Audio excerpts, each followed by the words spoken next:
I don't particularly like flowers. There, there have been a few photos showing evidence to the contrary, but generally speaking, flowers have never really had much appeal for me. They're a bit too easy, too nice, too likable.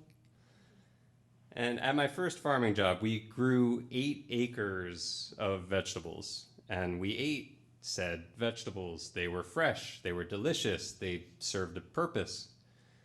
But we grew 1/4 acre of flowers, which I'm sure people loved. It's great, and every time I had to seed, transplant, or hand weed those bastards, I was glaring and muttering and generally just furious with the righteous indignation of a first-year farmer who wants to feed the starving masses with the magic of healthy organic greens and roots, not give them something to put in a damn vase.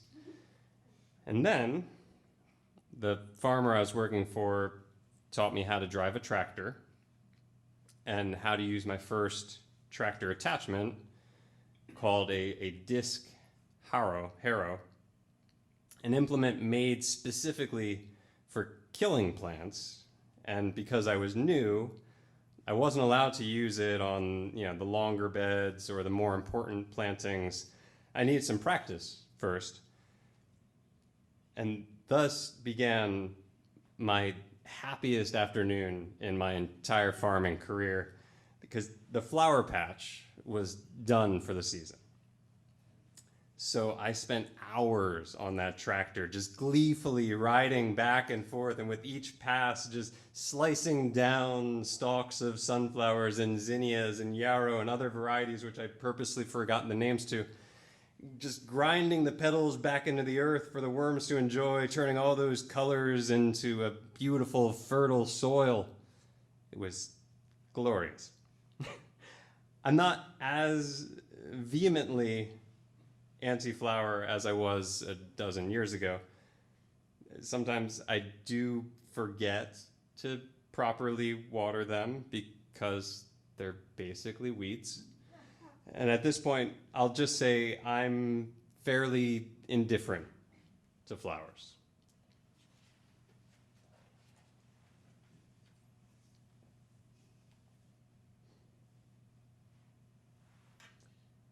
I had a friend who loved flowers, and specifically, he enjoyed being given them on his birthday or on other holidays. And he was an oil delivery driver who was at least partially responsible for my interest in farming. And many of my childhood summer memories are of time spent on his farmstead.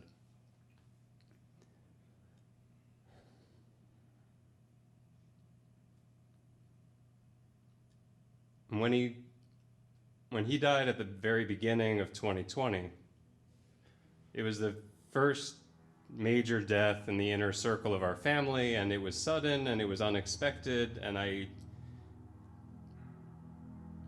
don't know if my daughter is going to remember him.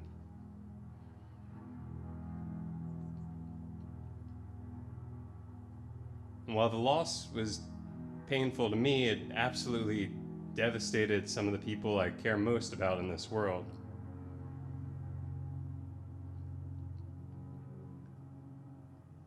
And the last conversation I had with him was on Christmas Eve 2019, sitting beside him eating sushi at a crowded table, and he wanted to know if I was working on another film. Not that he's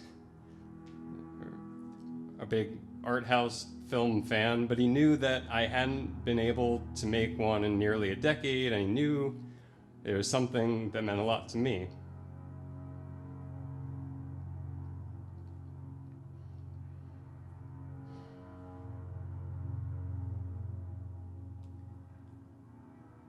And then 2020 started, and as everything became more surreal and everyone became more isolated and every day became more uncertain, I started to photograph flowers.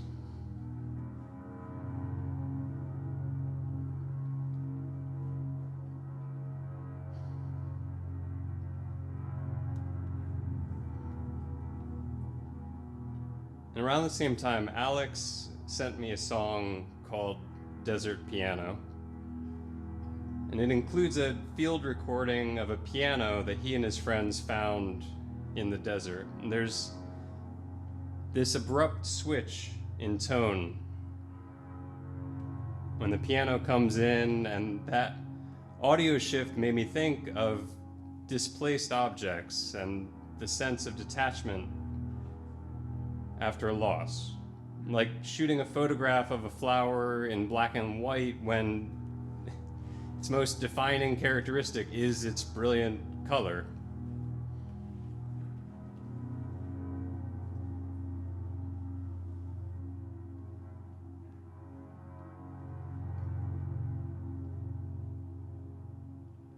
But after some time has passed,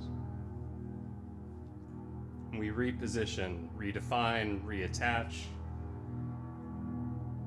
find which keys on that piano can still make music, however out of tune, and figure out a way of adding color back to that flower, however sloppily and haphazardly, always recognizing it'll never be as delicate or as beautiful as it was before,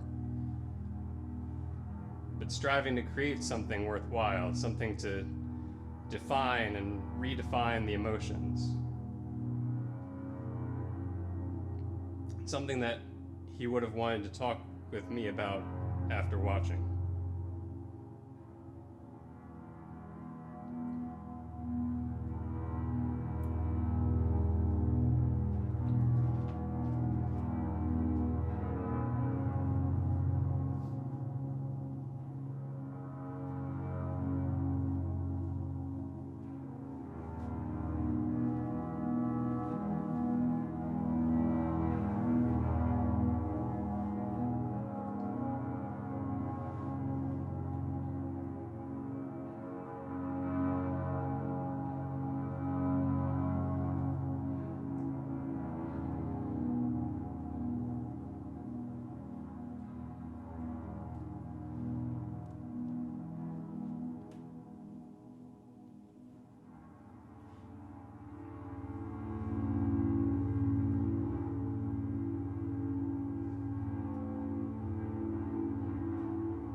I'm at